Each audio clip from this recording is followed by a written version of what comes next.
BJP fire brand మహిళా నేత కొంపెల్ల మాధవీలత తన కార్యకర్తలతో కలిసి వందే భారత్ రైల్లో తిరుపతికి ప్రయాణమయ్యారు.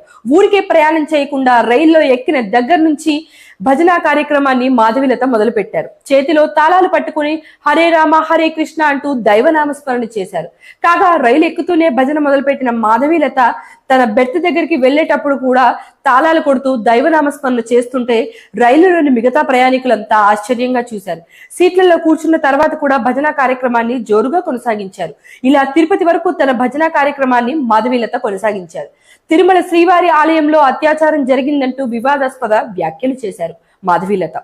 తిరుపతి లడ్డూ ప్రసాదంలో జంతువుల కొవ్వు కలిసిందంటే అది అత్యాచారం కిందకే వస్తుందని ఓ యూట్యూబ్ ఛానల్ కి ఇచ్చిన ఇంటర్వ్యూలో సంచలన వ్యాఖ్యలు చేశారు.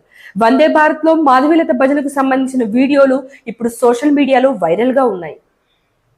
తెలంగాణ సర్పంచ్ ఎన్నికలు టీపీసీసీ